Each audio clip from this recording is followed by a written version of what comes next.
Au moment où se noue le drame du Golgotha, ils font venir la trahison de Judas.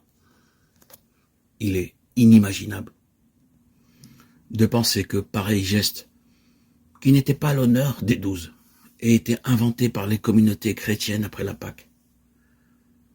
En le choisissant parmi ses disciples, Jésus savait-il que Judas le livrerait? Assurément. La figure emblématique de l'Iscariote a été exploitée de façon odieuse par la polémique anti-juive dans la littérature et l'imagerie chrétienne. On pense aux mystères médiévaux et à la légende dorée du dominicain Jacques de Voragine au XIIIe siècle. Judas, Yehuda, est étymologiquement associé au mot juif, Yehoudi, pour avoir livré son maître. Il incarne l'archétype du traître et du traître juif. Certains, en réaction, cherchaient à le réhabiliter, parfois avec excès. On a voulu croire qu'il était mu par de nobles sentiments plutôt que par l'appât du gain. Nationaliste zélote, il aurait suivi le nazoréen dans l'espoir qu'il soulèverait la population contre les occupants romains. Le refus d'un messianisme terrestre par celui-ci l'aurait conduit à son geste. Aucun indice ne permet d'accréditer cette thèse. Mieux vaut s'en tenir à ce qu'en dit Jean. L'Iscariote n'était qu'un médiocre, habité par l'esprit de lucre et de rapine. Il n'accomplit sa vilainie que dans un dessein pécuniaire, sans se rendre compte des conséquences de son geste. Sa rupture avec Jésus a dû se faire progressivement. À Béthanie, son esprit critique est acrimonieux. Il montre qu'il avait perdu foi en son maître.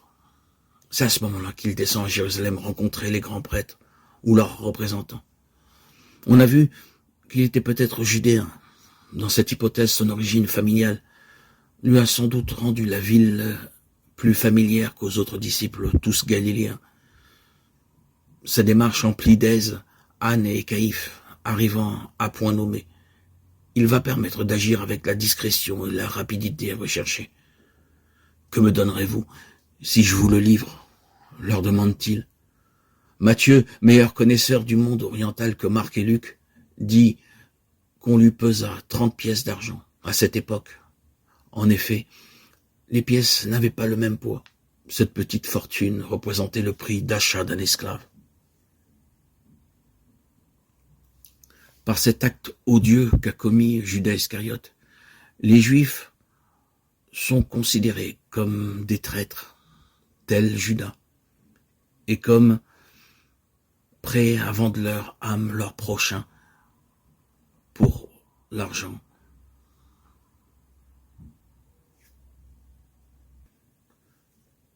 Ce n'est bien sûr pas ce qui est la réalité. Moi, en tant que juif, converti au christianisme par cette rencontre que j'ai faite le 26 septembre 2019, en étant baptisé par un frère de Haïti, par immersion au lac de ma ville. Par cette rencontre que j'ai faite à Jésus, j'ai connu la vérité, mais je ne dédaigne pas ce peuple si bon qui aujourd'hui est sali et pas considéré comme il devrait l'être. J'ai fait de nombreuses yeshivas en Israël, à Méacharim, à Brunois, dans la banlieue de Sarcelles, dans la yeshiva d'Aix-les-Bains, et j'ai constaté que les Juifs sont très bons, pour la plupart. Beaucoup d'antisémitisme aujourd'hui rejaillit. Il a toujours été. Les pogroms ont toujours été. Depuis le Moyen-Âge, les Juifs ont été haïs. C'était pas l'étoile de David jaune de la Shoah qu'on leur mettait, mais une roue qui symbolisait leur judaïsme et qu'on mettait sur leurs vêtements. Ça a toujours existé. Les Juifs ont été haïs de tout temps. D'ailleurs, dans les commentaires bibliques, nous voyons que les Juifs ont reçu les tables de la loi au mont Sinaï. Au mont Sinaï, son étymologie hébraïque veut dire Sina, la haine. Depuis qu'ils ont reçu les lois mosaïques, le décalogue, les 10 commandements, les Juifs ont été haïs par tous les peuples. Ils ont été considérés comme des voleurs par le fait qu'ils ont conquis la terre de Canaan, aujourd'hui encore appelée Palestine. Mais cette terre n'appartient pas à ce peuple et à tous les peuples qui y résidaient, mais au peuple juif. C'est écrit clairement dans la Torah, dans les livres bibliques, dans les Écritures, que Dieu a demandé de conquérir la terre de Canaan et d'exterminer tous les peuples qui voulaient résister à Israël. Cette terre, bibliquement, est la terre conquise par Israël et désirée par Dieu pour qu'elle appartienne à Israël. Nous n'allons pas rentrer dans des polémiques. Vous êtes des voleurs, vous êtes des traîtres, ou vous aimez l'argent. Tout cela, c'est des excuses pour pouvoir mieux haïr ce peuple juif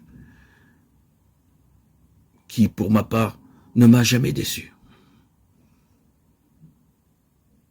J'ai vécu dans ce milieu Lubavitch, Breslev, Chassidim pendant de nombreuses décennies.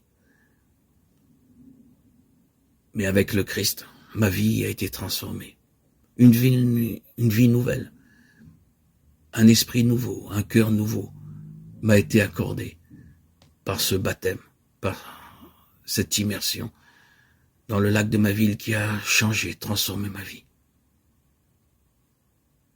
À toi, Seigneur, tu m'as accordé la guérison. Pendant de nombreuses décennies, j'étais bipolaire, souffrant de ces troubles, avec de nombreuses hospitalisations, des médicaments à ne plus en finir.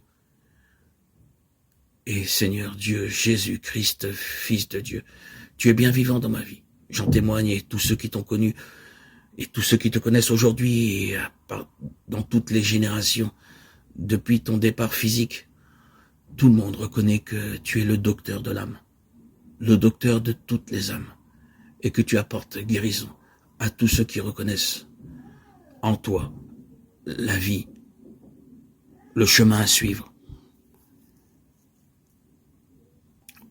pour pouvoir marcher sur tes pas. Tu nous conduis à la vérité. À toi, Seigneur, tout honneur, toute gloire pour les siècles des siècles. Gloire à Dieu au plus haut des cieux et paix sur la terre aux hommes qui l'aiment.